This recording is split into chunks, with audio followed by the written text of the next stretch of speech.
be in political science. Haley is doing double duty today, both as a graduate and a newly minted aunt. And there are all other kinds of graduations, moving on, whether it's changing jobs, some of us do, or deciding to get married, or deciding to get divorced, or maybe whether to stay put in life and kind of pull all the energy in and just kind of ride it out, or go for it. Plus, the baptism, talk about moving on. But all of it points us forward. The future. We want it to be good. We want it to be well. We want it to be happy. So let's spend a few minutes thinking about that for our graduates, for our baby, for all of us, to be happy. Our scripture has a bunch of folks asking Jesus questions, and one of them, a lawyer, asked him a question to test him. Teacher, which commandment in the law is the greatest? Jesus said to him, you shall love the Lord your God with all your heart, with all your soul, with all your mind. This is the greatest and first commandment. And there is a second that's like to it. You shall love your neighbor as yourself. On these two commandments hang all the law and the prophets. Sermon on commandments on a Sunday when we're thinking about graduation. Really? Isn't that kind of stodgy? A little old-fashioned? Reminds me of the joke about the senior in high school, and if you've heard this before, I want you to forget about it and laugh again this time. Who accompanied his girlfriend to the church youth group one Sunday evening. The speaker was the preacher who gave a long talk about the evils of dancing. How it was just terrible and could lead to all sorts of horrible things. After the talk, the youth were filing out. The boy went up to the preacher and enthusiastically pumped his hand, shook his hand vigorously, and thanked him very much for the talk. The preacher was a little taken back and said, why? Well, what about it did you like? Well, it was very informative, the young man said. And the preacher said, well, what did you learn? And the boy said, well, Pastor, I realized I'm not getting near as much out of this dancing as I should be. Now, this is not a sermon about dancing. And if it were, it would be about the beauty of dancing. How holy dancing is, one of God's great gifts to us. An art that expresses our divine natures in ways that we don't express in other venues. In art, we are in the image of God, whose dance of life and creativity is seen throughout creation. But the joke does set us to thinking about the centrality in our faith of God's commandments. So how odd, when folks have just graduated, looking to a life of possibilities, of freedom, of unlimited horizons, and the preacher wants to talk about God's commandments. Wow, aren't commandments about loss of freedom? Giving up our individuality, becoming someone others want us to be and not who we want to be? And the preacher wants to talk about that just when we're sprouting wings to fly? Which way to the nearest exit? Well, they're right back there, but I don't want you to leave. I mean, isn't this old stuff, really, the kind of religion that most of us came to apostles to avoid? I hear you. What we're about on this day, on all of our days really, is the excitement of the unknown, the thrill of the journey that lies ahead, no holds barred freedom, the challenge to see what life can do and be. So we begin that with talking about commandments. Isn't that a contradiction? So let's back up a minute. What do I want to say to you on this day? To tell you. Just this. I want with all of my heart for you to be happy. And what is that makes us happy? So, if you're new to the congregation, you won't know this, but the rest will, how I love science. So I want to start with some science. In the late 2000s, the University of Chicago, researchers there, polled 27, almost 28,000 American workers of all types of jobs. They were asking about job satisfaction. Here is what the poll revealed. The top 5 most gratifying jobs, along with the percentage of people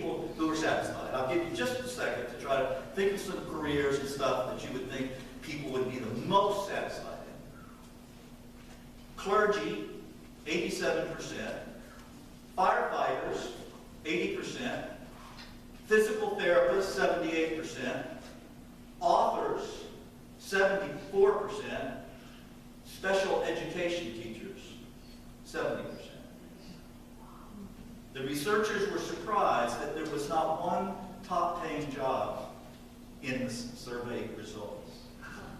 And Jesus says, love God with all of yourself and your neighbor as yourself. Or take this. In his book, The Happiness Hypothesis, Jonathan Haidt reported the surprising results of an experiment designed to explore the impact of 4 different types of experiences of long-term happiness. Haidt told 350 of his students at a big university to engage in 4 activities over the next couple of weeks. Eating ice cream a lot, attending a new lecture, doing something out of kindness for a friend, and calling or visiting someone to tell them how grateful you were that they were your friend. The results were surprising. Service cultivates the most happiness, even more than ice cream. The participants experience more powerful and longer-lasting boosts to their state of mind and to their mood from the acts of kindness than any act of self-indulgence.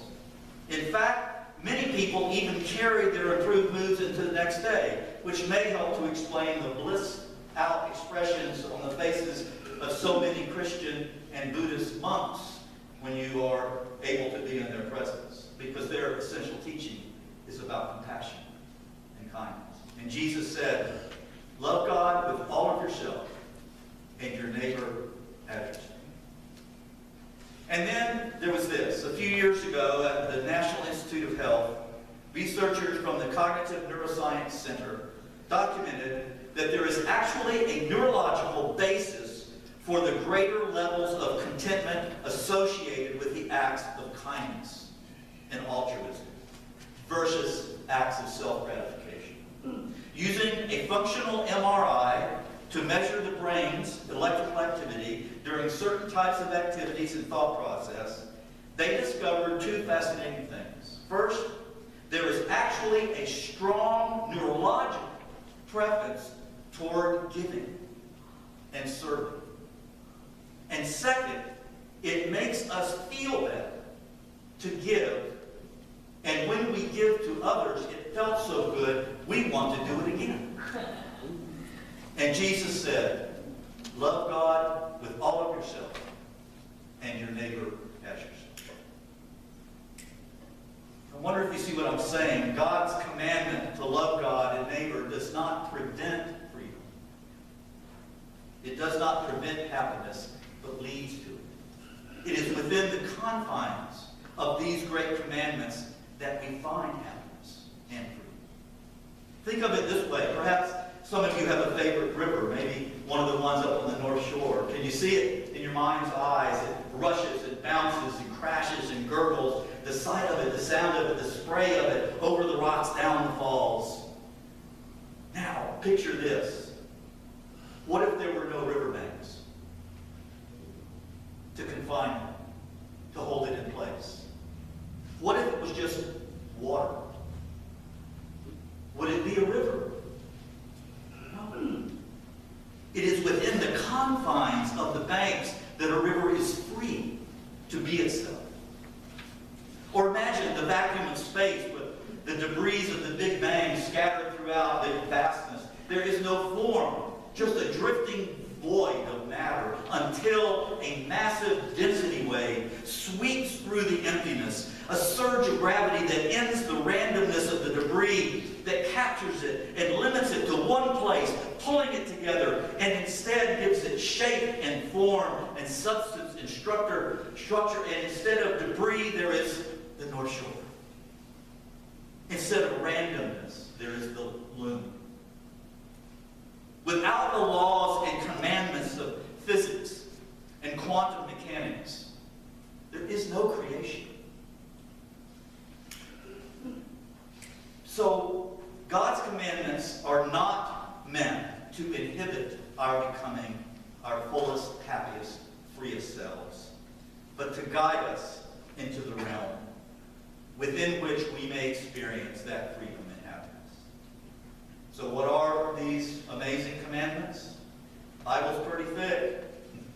You can get intimidated, except one time Jesus was asked, man, Jesus, there's lots of commandments. Can you just kind of bring it together and summarize? And he said, yeah, there's just two.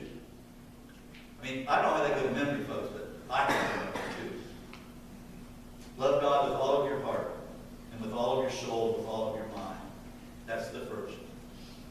And love your neighbor as yourself.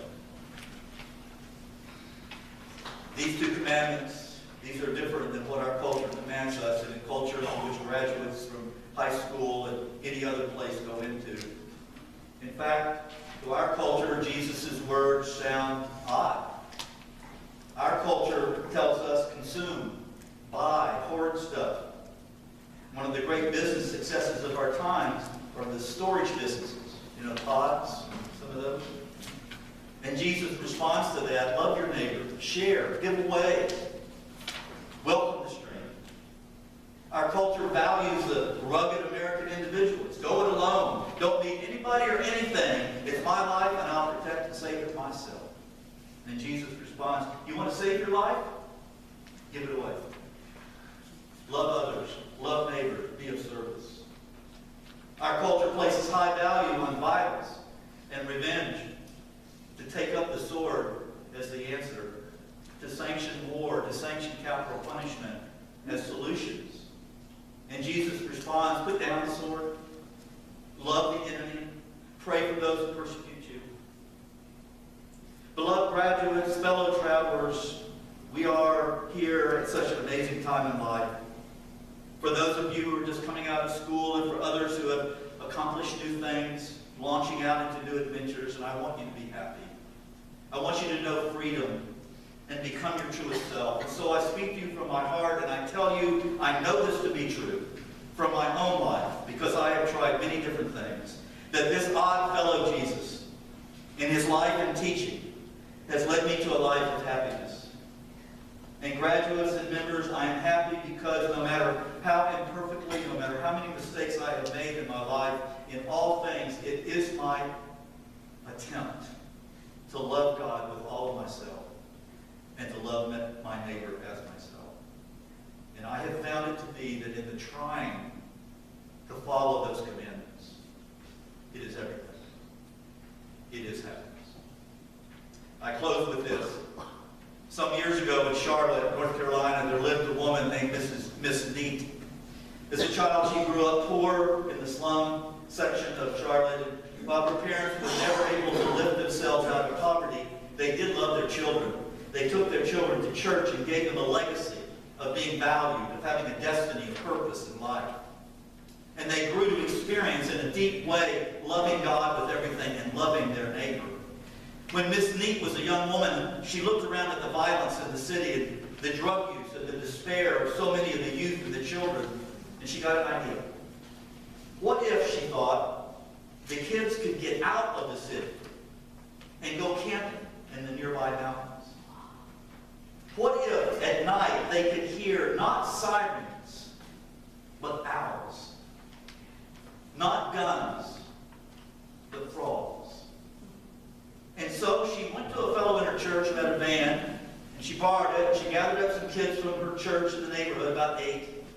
She got folks to put together some makeshift camping gear. She took the children out all by herself to a state park, where one of them, about 6, who had never seen a river, upon seeing one for the first time, said, "Miss Neat, has the sewer overflowed?" She made a campfire, and she gathered the little ones around. She told them the story of their lives as she saw it. Anthony, only 8 years old, had already been caught for shoplifting. Now, Anthony, she said, when God made you, he gave you really quick hands. Do you know why? No, Miss Neat, why? Because God wants you to build things, Anthony. He wants you to make houses. He does, Anthony said. Sitting out there under the stars, each one would hear their future told, transformed from lostness to purpose. Well, the thing grew, and each year there were more and more kids heard about it and wanted to go. At first, this meant more than one band, some volunteers, but it got bigger than that. And folks heard about it, and someone donated an old bus, and each year it became a ministry. A couple busloads full of kids from the ghetto going out camping in the mountains with Miss Neat. It was a really well-known event in that community. Scores of children got out into creation. They were each told of their value and worth and purpose and destiny. For 30 years this woman did that. When Miss Neat was only in her mid to late 60s, she got sick. Death came quickly. Her funeral was paid for by someone who knew of her work and knew of her financial situation. It turned into a community-wide event. I mean, everybody was here. Everybody. There were mayors and maids. There were pawn shop owners and preachers. There were garbage collectors and accountants. And there were hundreds and hundreds of adults who had once sat at her knee around the campfire. And as the funeral ended, one of them turned and said to a friend, "Now there lies a happy woman." Happy. She died a pauper who could not afford her own casket. And she was happy. And Jesus said, love God with all of your heart, with all of your soul, with all of your